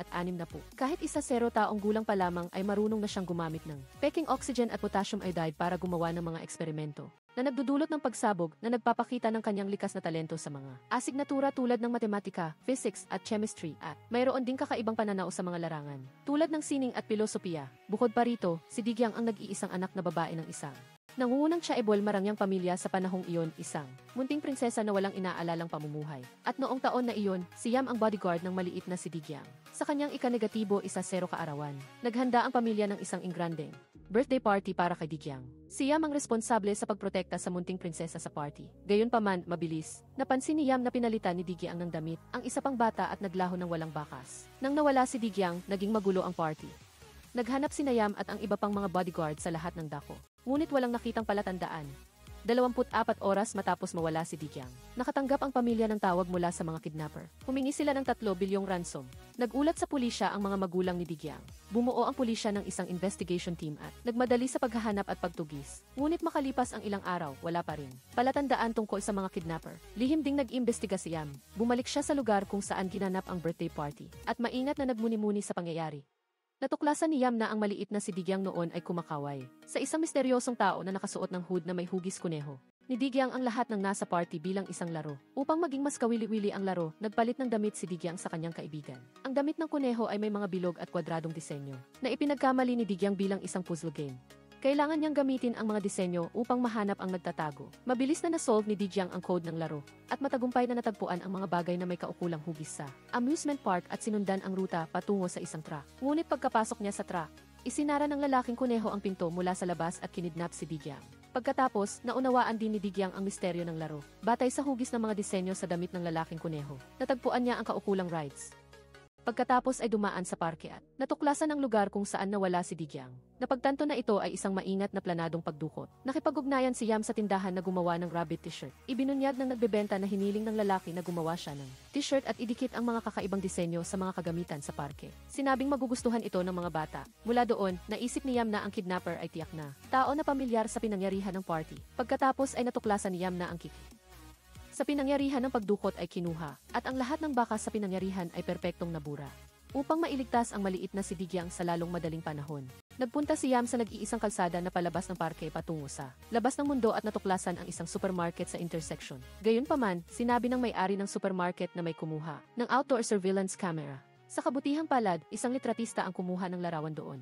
Sa pamamagitan ng lens ng litratista, natuklasan ni Yam ang isang kahina-hinalang sasakyan, at ito ay ang sasakyan ng pinuno ng investigation team. Nang pinuno at nagsimulang subaybayan siya. Hating gabi, sinundan ni Yam ang pinuno sa isang disyerto na lugar sa labas ng lungsod at patuloy na sinundan ang kanyang mga yapak. Kasabay nito, ang matalinong si Digyang ay gumagawa din ng paraan upang iligtas ang kanyang sarili. Upang makatakas, kusang naglaro si Digyang ng poker sa misteryosong tao. Sa bawat laro, natalo ng husto ang kidnapper. Sinamantala ni Digyang ang pagkakataon na magkondisyon na maglaro ng hide and seek sa kanya. Habang nagbibilang ang kidnapper, nagtago si Digyang sa bodega upang matagumpay na makagawa ng isang explosive device. Nang buksan ng misteryosong tao ang pinto, tiningnan ni Digyang ang oras upang mangyari ang pagsabog. Sa tamang sandali at sinamantala ang pagkakataon upang tumakas mula sa bilya. Naghahanap si Yam sa labas. Nang marinig niya ang pagsabog at nakita si Digyang na tumatakas. Sa malayo, natuklasan at hinahabol ng misteryosong tao si Digyang. Habang tumatakbo ng mabilis si Digyang, hinabol siya ni Yam at isinugal ang kanyang buhay upang labanan ang kidnapper. Sa dilim kasabay ng isang putok ng baril. Matagumpay na nailigtas si Digyang. At ngayon, tiningnan ulit ni Digyang ang mapa na puno ng mga palatandaan tungkol sa pagdukot noong taong iyon. Natuklasan niya na si Buho, na kasing edad niya, ay may kaugnayan din sa kaso noong taong iyon. Noong taong iyon, iniligtas ni Yam si Digyang mula sa mga kidnapper at binaril ang isa sa kanila. Matapos ang pagdukot, nagkaroon si Digyang ng dissociative disorder at nagkaroon ng mahabang panahon ng paggaling mula noon. Umalis si Yam kay Digyang upang maging bodyguard ng isang sinikal na mambabatas. Sa isang kaganapan, tinulungan ni Yam ang mambabatas na harangin ang mga itlog at harina na inihagis ng mga tao. Ngunit sa kabila nito, kinamumuhian pa rin siya nito. Sa araw na iyon, galit na nagbitiw si Yam. Sa mismong sandaling iyon, dumating si Digyang na ngayong nasa hustong gulang na. Nagkakilala sina Digyang at Yam at nagbigay siya ng isang larawan. Matapos ang pagdukot noong taong iyon, ang lalaki sa larawan ay nagsumbong sa pulisya tungkol sa mga kidnapper. At dahil doon ay nakatanggap ng 3 bilyong gantimpala. Umaasa si Digyang na makakasama niya si Yam sa paghahanap sa taong ito, na may planong sundan ang mga palatandaan upang mahanap ang mga kidnapper at maghiganti para sa nangyari noon.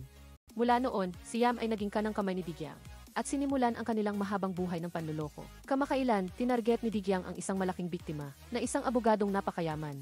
Pagkatapos ay nagpunta si Digyang sa abogado at ginawang sarili ang pangalawang asawa ng isang mayaman na matandang lalaki at gumawa ng isang kwento. Nagsinungaling siya na matapos mamatay ang kanyang asawa. Nakikipag-agawan siya sa mana laban sa anak sa labas ng kanyang asawa. Nagningning ang mata ng abogado nang makita ang pera at mabilis na gumawa ng isang perpektong plano para makuha ni Digyang ang mana.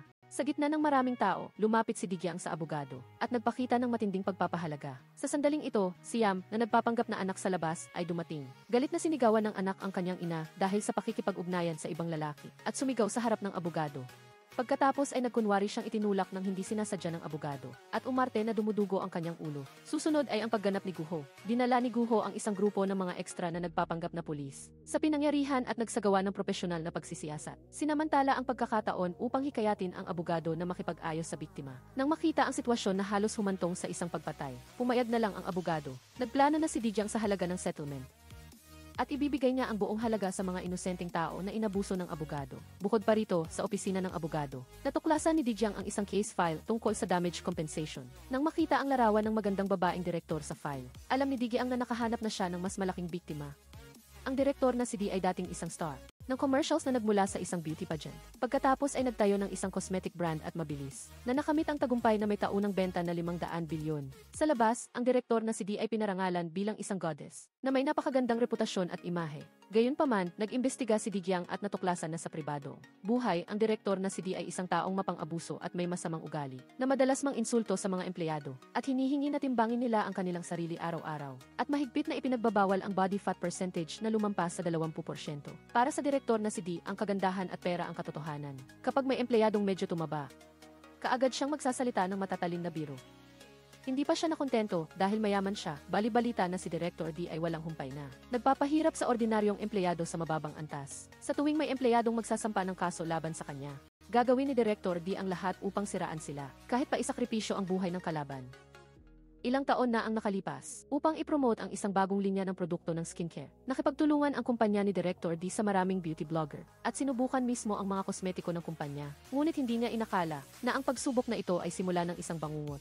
Pagkaraan, napuno ng pimples ang balat ng blogger at unti-unting nagkasugat ang kanyang buong mukha. Nang mapagtantong ang problema ay nasa produkto ng skincare, nagsampa siya ng kaso laban sa kumpanya ni Director D. Gayunpaman, lihim na binago ni Director D ang sangkap na nagdudulot ng problema sa balat sa produkto upang lokohin ang mga tao. Sa korte, ang blogger ay nakasuot ng mapang-akit at makapal ang makeup. Sa isang bansang medyo konserbatibo tulad ng South Korea, mali siyang naunawaan ng hukom at ng publiko bilang isang masamang tao na mukhang pera. Si DJ Yang ay alam lamang umasa sa kanyang kagandahan para mabuhay. Sa kabaligtaran, ang direktor na si E ay parang isang edukado at matagumpay na negosyanteng babae na madaling nakukuha ang simpatya ng lahat at naging diyosa na kumakatawan sa kagandahan at hustisya. Kaya naman sunod-sunod na natalo ang mga kaso ng babaeng blogger. Isang buwan na ang nakalipas, hindi siya sumuko at nais niyang mag-apela muli. Ngunit hindi niya alam na pinagtaksilan siya ng kanyang matalik na kaibigan. Ang kaibigang ito ay tumanggap ng impormasyon mula sa kumpanya ng kosmetiko at lihim na nagpadala ng mga peking mensahe sa telepono ng babaeng blogger. Sila ay lumikha ng isang peking imahe na nagsasabing nagdemanda ang babaeng blogger na ito dahil sa pera at bahay. Hindi nag-imbestiga ng maigi ang hukom at agad na naniwala sa mga ebidensyang ito. At hinatulan siya ng paninirang puri at pagwasak sa dangal. Samantala, ang kumpanya ni Director Yi ay naging ang tinatawag na biktima. Nang araw na iyon pagkatapos ng paglilitis, si Director Yi ay umiyak ng husto sa harap ng mga mamamahayag at nanumpa na patuloy niyang panghahawakan ang kanyang unang hangarin upang makabuo ng isang tapat at malusog na negosyo. Alam ni DJ Yang na mga luha ng buhaya lamang iyon. Para turuan ng leksyon si Director Yi na laging naghahabol ng pangalan at kasikatan. Si DJ Yang at ang kanyang dalawang kasamahan ay nagsimula ng kumilos. Una, ikinabit ni DJ Yang ang isang mapanirang aparato sa gulong ng kotse ni Director Yi at ginamit ito para akitin siya sa isang repair shop sa tabing daan. Si Guho, sa papel ng isang mekaniko, ay naghanda ng isang electrical discharge device at lihim na lumapit sa telepono ng direktor at ng kanyang sekretarya. At agad na naubos ang baterya ng telepono nilang dalawa. Naubusan ng baterya ang telepono at hindi makaugnay sa kumpanya ng seguro. Kaya napilitan si Director Yi na pumasok sa shop para ipaayos ang kotse. Sinamantala ang pagkakataong ito. Lihim na inilipat ni Guho ang lahat ng nilalaman ng telepono ng sekretarya kay James na nagkokontrol mula sa malayo. Dahil sa datos at impormasyong ito, nahukay ng tatlo ni DJ Yang ang tunay na mukha na nakatago sa likod ng imahe ng Diyosa ni Director Yi. Natuklasan din ni DJ Yang na ang dahilan kung bakit hindi inalintana ni Director Yi ang paggawa ng peking ebidensya upang mabilis na matapos ang kaso laban sa babaeng blogger ay dahil pagkatapos ng ilang araw. Ang kumpanya ng kosmetiko niya ay mag-imbita ng isang grupo ng mga blogger na sumali sa kaganapan ng pagsubok ng produkto. Upang makakuha pa ng maraming sikreto ng direktor, nagpanggap si Guho bilang babae at gumanap bilang isang sikat na blogger na may palayaw na mask girl. Dahil sa pagkakakilanlan na ito, madali siyang nakapasok sa lugar ng kaganapan. Dito, dahil wala pang nakakita sa totoong mukha ni Mask Girl, ang kumpanya at ang iba pang mga blogger ay lubos na naniwala sa kanyang pagkatao. Ang mga blogger ay inatasang sumali sa isang yoga experience activity. Would you like me to translate another text from upang maiwasan ang pagka-expose, si Guho ay napilitang magyoga ng may mukhang walang anumang ikinalulugod sa buhay, nakikipagsiksikan sa isang grupo ng mga babaeng may kaakit-akit na katawan. Bagaman ang kanyang mga galaw ay baluktot, mabuti na lang at hindi nagduda si Director Yi. Pagkatapos ng yoga session, sumunod ang pagsubok ng mga produkto sa pangangalaga ng balat. Pinalibutan ng mga bodyguard. Si Guho ay pasibo lamang na tumanggap ng pangangalaga sa balat at hindi nakakita ng anumang pagkakataon para kumilos. Sa kabutihang palad, si DJ Yang ay nakaisip ng isang plano. Bitbit ang isang taser gun. Nagpanggap sina DJ Yang at James bilang mga security guard ng isang mental hospital at nagpunta sa kumpanya ng kosmetiko. Sumigaw sila na ang Mask Girl ay isang pasyenteng nakatakas sa mental hospital. Mabilis na nakipagtulungan si Guho. Sinamantala ang pagkakataon para makatakas at sumugod sa opisina ni Direktor Yi at ikinabit ang isang listening device sa ilalim ng desk. Pagkatapos ay lumabas sina DJ Yang at James. At madali nilang ginamit ang kanilang pagkakakilanlan bilang mga security guard upang ilabas si Guho. Dahil sa listening device, nalaman ng tatlo ni DJ Yang ang kasalukuyang plano ni Director Yi. Lumabas na, malapit na siyang pumirma ng kontrata sa isang nangungunang kumpanya ng kosmetiko sa Europa. Ngunit ang kinakailangan para sa matagumpay na pagpirma ng kontrata ay ang mga sample ng produkto sa pangangalaga ng balat na ipinadala ay dapat na umabot sa pamantayan ng kalidad. Gayunpaman, ang kasalukuyang bagong produkto ng kumpanya ay nagdagdag lamang ng karaniwang herbal essence, at hindi ito kayang tugunan ang kinakailangang ito. Bukod pa rito, para sa pagpirma ng kontrata na ito, apurahan si Director Yi na nangangailangan ng isang amateur model. Ang plano ay magsagawa ng isang makeup at transformation session para sa model na ito. Ngunit mayroon siyang napakahigpit na pangangailangan, dapat may magandang bala at perpektong katawan. Ngunit dapat ding magsuot ng simpleng damit upang magkaroon ng espasyo para sa pagbabagong anyo. Naghanap ang mga empleyado ng maraming kandidato, ngunit lahat sila ay tinanggihan niya. Nakita ni DJ Yang ito bilang isang perpektong pagkakataon. Nakita siyang nagsuot ng simpleng estilo, luma at nagpunta sa isang istasyon ng bus. Di nagtagal, napansin siya ng isang empleyado na naghahanap ng modelo doon. Lubos na nasiyahan si Director Yi sa balat at hitsura ni DJ Yang. At agad siyang inanyayahan na maging modelo para sa kumpanya. At inayos ang kanyang makeup at transformation sa harap ng live stream camera. Dahil sa kanyang magandang basehan pagkatapos ng maingat na pag-aayos, agad na nakuha ni DJ Yang ang atensyon ng lahat. Pagkatapos matapos ang live stream, ang tingin ni Director Yi ay gumala kay DJ Yang. At lihim niyang hinangaan ang likas na ganda ng balat nito. Would you like me to translate the next part of the... Sinamantala ni DJ Yang ang pagkakataon at kinuha ang isang bote ng pampaganda na rose water at sinadyang ihulog ito. Nagpakita ng pagtataka si Director Yi tungkol sa bote ng tubig na ito. Kasabay nito, napansin niya na ang balat ng isang empleyado na puno ng tigyawat ay biglang gumanda pagkatapos ng isang gabi. Ipinaliwanag ng empleyado na si DJ Yang ang nagbigay sa kanya ng pampaganda na rose water. Agad na inutusan ni Director Yi ang kalihim na suriin ang mga sangkap ng bote ng tubig. Kinumpirma ng resulta na ang loob nito ay puro natural na elemento at kapaki-pakinabang na mineral oil. Isang malaking kamalian, agad siyang naghanap sa internet at natuklasan na ang pampaganda na rose water ay nagmula sa isang misteryosong lugar na tinatawag na Fairy Village. upang malaman ang sikreto sa mahiwagang tubig na ito. Kinagabihan, pumunta si Directory sa Fairy Village upang tuklasin ang sikreto ng mahiwagang tubig. Naghanap si Directory ng isang publisher upang magtanong tungkol sa may akda ng librong Fairy Village. Sa lugar na tinatawag na Yom Publishing House, ang nagpanggap na may akda ay matagal nang naghihintay. Ayon sa plano, nagsinungaling si Yom na walang sinuman ang nakakaalam tungkol sa Fairy Village ng mas mahusay kaysa sa kanyang pamangkin. Kaya naman, nagmaneho siya kasama si Directory patungo sa Fairy Village upang hanapin ang pamangkin. Sa daan, ikinuwento ni Yom kay Directory ang kwento sa likod ng Fairy Village. Ayon sa alamat, noong panahon ng Joseon, sa Fairy Village, mayroong isang napakagandang babae na nagngangalang Onyon. Ang kagandahan ni Onyon ay nagpaibig sa lahat ng lalaki, pati na ang hari, upang gawing kanya si Onyon. Ang hari ay walang pag-aalinlangan na nag-utos ng paghahanap sa lahat ng dako at nagpadala ng mga tagahuli upang hanapin siya sa mga tao. Pagkatapos ng ilang panahon ng paghahanap, isang tagahuli ang sa wakas ay natuklasan ang pinagtataguan ni Onyon. Sa unang tingin pa lamang, nagkaibigan ang tagahuli at si Onyon. Upang protektahan ang magandang babae, nilabag ng tagahuli ang utos ng hari at nais na makipagsapalaran sa lahat ng dako kasama si Onyon. Subalit, sa huli ay natagpuan din sila ng hari. Sa sandali ng kamatayan at buhay, si Onyon ay sumalo sa isang palaso na pinana ng hari para sa kanyang minamahal. Pagkatapos mamatay ni Onyon,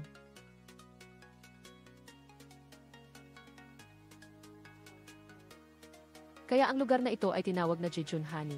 Mayroon ding alamat na sa lugar kung saan namatay si Onyon may isang bukal na umagos. At ang mga kababaihan na gumamit ng tubig mula sa bukal na ito para inumin at paliguan ay naging kasing ganda ng diwata. Kaya naman, ang lugar na ito ay tinawag ding Fairy Village. Pagkatapos ikwento ang kwentong maingat na inihanda, would you like me to translate the remaining part of the text? Dinala ni Yeom si Directory upang makilala si Guho, na nagpapanggap na kanyang pamangkin. Nagpanggap si Guho bilang isang lokal na residente at nakipagkwentuhan kay Directory sa isang tea shop sa Fairy Village. Habang nag-uusap, napansin ni Directory na ang babaeng nagtatrabaho sa tea shop ay may napakagandang balat. Tumingin siya sa paligid at natuklasan niya na lahat ng mga customer na umiinom ng tsaa, kasama na ang ilang matatandang babae, ay may hindi pangkaraniwang kumikinang na balat. Maging ang mga mag-aaral na babae na naglalakad sa labas ng tea shop ay napakaganda. Nang makita ito, kinuha ni Directory ang bote ng mahiwagang tubig na iniwan ni Dijayang at nagtanong tungkol sa kinaroroonan ni Dijayang. Matapos makatanggap ng balita mula kay Directory, dinala siya ni Guho sa lugar na tinatawag na Fairy Village. Sa daan, nagulat si Directory nang mapagtanto na ang babaeng nagtatrabaho sa gasolinahan at maging ang mga monghe na naglalakad sa kalsada. Lahat ng tao sa nayon ay may makintab na balat. Dahil dito, lalo siyang naniwala sa hiwaga ng bukal sa Fairy Village. Pagdating sa Fairy Village, si Directory, sa wakas ay nakita ang bukal, na maaaring magpanatiling bata sa mga tao. Nang handa na siyang sumalok ng tubig, si Dijayang, na nagpapanggap bilang isang ordinaryong babae na nagngangalang Unsel, ay lumitaw sa tamang oras. Agad na nagtanong si Directory kung ang balat ba ng mga babae sa Fairy Village.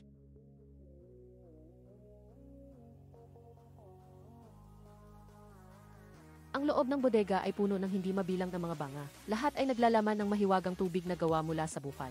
Sinabi ni Unsel kay Directory na ang kanyang ninuno ay isang negosyanteng nagbebenta ng kosmetiko noong panahon ng Joseon. Lalo nitong pinaniwala si Directory na ang mahiwagang tubig na ito ay isang rose water, naganap na natural at ipinasa mula sa henerasyon hanggang sa henerasyon. Nais pa sanang magtanong ni Directory ng marami tungkol sa mahiwagang tubig, ngunit nagsimulang umarte ng husto si Dijayang. Hindi siya sumagot at tumakbo sa silid at umiyak ng labis ayon sa nakatakdang script. Nang maging malinaw, makatwirang ipinaliwanag ni Guho na 0 taon na ang nakalipas may isang kumpanya ng kosmetiko ang pumunta sa Fairy Village na gustong kunin ang mahiwagang tubig. Ngunit, ang pera para sa pagpirma ng kontrata ay kinuha ng ama ni Unsel upang bayaran ang utang sa pagsusugal at naglaho mula noon. Dahil dito, naniwala si Unsel na ang pagkawala ng kanyang ama ay dahil nilabag niya ang bawal ng nayon. Lumabas na, may patakaran ang Fairy Village na huwag ipasa ang sekreto ng paggawa ng mahiwagang tubig. Sa labas, nagsimulang mag-alala si Directory. Would you like me to translate another text? Sa puntong ito, nagbigay si Guho ng isang napapanahong mungkahi. Sinabing si Unsel ay nagbabayad ng utang ng kanyang ama sa loob ng maraming taon. Kung mabibili ni Directory ang lupa upang matulungan si Unsel na mabayaran ang lahat ng utang, marahil ay papayag siyang ibigay ang sekreto sa mahiwagang tubig. Tunay nang nakaisip ng masamang balak si Directory. Basta't makuha niya ang sekreto at patent ng mahiwagang tubig, makakakuha siya ng malaking tubo. Sa loob ng bahay, si Dijayang ay balisa at nagbibilang ng bawat segundo. Naghihintay na magdesisyon si Directory na bilhin ang lupa. Ngunit hindi inaasahan si Directory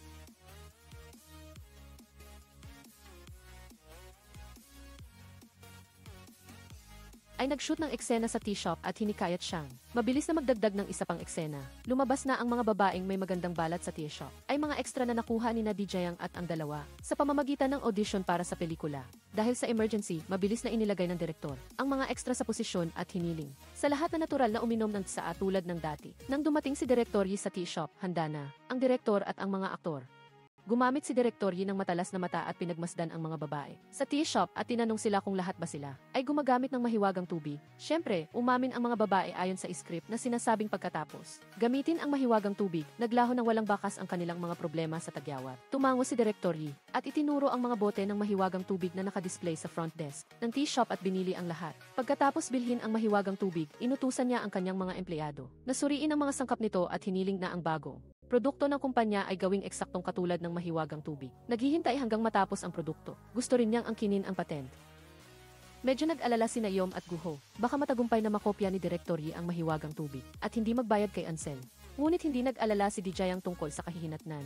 Lumabas na ang mga sangkap sa mahiwagang tubig ay kinuha mula sa isang bihirang halaman na hindi pa naipahayag sa larangan ng biology, ang industriya ng kosmetiko kung saan nagtatrabaho si Direktor Yi ay hindi makakaalam kaya imposibleng kopyahin ito. Nangyari ang lahat tulad ng hula ni Dijayang, ang kumpanya ni Direktor Yi ay hindi makagawa ng eksaktong kaparehong mahiwagang tubig. Ayon sa plano ni Dijayang, sa susunod na ilang araw, patuloy nilang ipapahiwatig kay Direktor Yi upang ang mahiwagang tubig ng Fairy Village ay hindi mabura sa kanyang isipan. Kaya, muling kumilos si Guho. Would you like me to translate the next section of the text? Naglagay siya ng isang magasin na may nakaimprentang tatlong malalaking salita na Fairy Village sa opisina ni Direktor Yi. Naglagay ng dispenser ng inuming tubig sa front desk ng kumpanya at naglagay ng billboard na may salitang Fairy Garden sa gusaling katapat. Ang lahat ng mga pahiwatig na ito ay pinagsama-sama at talagang lumikha ng isang napakahusay na stimulating effect. Maya-maya, tumawag si Guho sa telepono at nagsinungaling na ang bahay ni Onsel ay may problema. Dahil sa pagmamanipula, hindi na mapakali si Direktor Yi. Agad siyang pumunta sa Fairy Village sa pangalawang pagkakataon. Sa nayon, si Dijayang ay umaarte na may gustong manira ng kanyang bahay. Isang kaibigan ang gumanap bilang nagpapautang at nagpahayag na gagamitin niya ang lupa ni Onsel upang ibawas sa utang ng kanyang ama. Sinamantala ang pagkakataon tahimik na. Binuksan ng iba pang mga kaibigan ang bodega ng mahiwaga. Nang makita ito, nagdesisyon si Direktor Yi na bilhin ang lupa ng bahay ni Onsel. Sa mungkahi ni Dijayang, nagtaas ng presyo ang kaibigan na nagpapautang. At sa huli ay napilitan si Direktor Yi na magbayad ng 4.5 bilyong won upang bilhin ang lupang ito. Kasabay nito, nabili rin niya ang kamanghamanghang formula ng mahiwagang tubig ng pamilya ni Onsel. Pagkatapos malutas ang problema sa formula, pumirma si Direktor Yi ng isang kasunduan sa pakikipagtulungan sa isang European cosmetic company. Natapos ang seremonya ng paglagda at may masayang mukha, pumunta si Direktor Yi sa Fairy Village upang kunin ang formula ng mahiwagang tubig. Sa daan, nagsimula siyang mangarap tungkol sa maluwalhating kinabukasan ng kumpanya kapag pumasok ito sa pandaigdigang merkado. Ngunit nang dumating siya sa Fairy Village, ang nayon na maingay kahapon ay napakatahimik ngayon. Sa harap niya, ilang manggagawa ang naglalagay ng selyo sa balon at naglagay ng karatula na nagsasabing hindi angkop inumin sa tabi. Lumapit si Direktor Yi at nagtanong at nalaman niya na may isang abandonadong minahan malapit sa nayon at naapektuhan ang balon na ito. Ang tubig sa loob ay hindi na maiinom lalo pati gagamitin bilang produkto sa pangangalaga ng balat na ipapahid sa mukha. Binuksan ni Direktor Yi ang takip ng balon upang tingnan at natuklasan na ang tubig sa loob ay maitim at maputi. Tumingin siya sa bodega at ang mga banga na naglalaman ng tinatawag na mahiwagang tubig ay wala na. Ipinaliwanag ng manggagawa na ang nayon na ito ay matagal nang inabandona. Hindi makapaniwala si Direktor Yi at hinanap niya si Onsel ayon sa direksyon ng manggagawa. Would you like me to translate the next section of the text? Ang resulta ay nagpatunay ang tunay na Onsel at ang magandang babae na kanyang nakilala ay hindi iisa.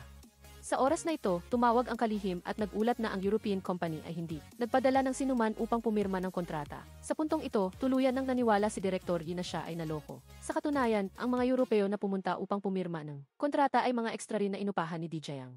Pagkatapos, sa ilalim ng pag-aayos ni Dijayang, ang mga online personality na nabiktima ng hindi magandang kalidad ng produkto sa pangangalaga ng balat ay nagsagawa ng live stream kasama ang mga empleyado ng kumpanya. Sa broadcast, ibinunyag ng mga empleyado ang pandaraya ni Direktor Yi sa formula at isinapubliko ang audio recording ng kanyang panloloko sa mga mamimili. Siyempre, ang recording ay ibinigay ni Guho sa mga online personality na iyon. Mula noon, si Direktor Yi na dating mayabang ay nawala ng lahat ng karangalan at kayamanan. Hindi lamang wala nang natira ni isang sentimo sa kanyang card. Hinahanap pa siya dahil sa economic fraud.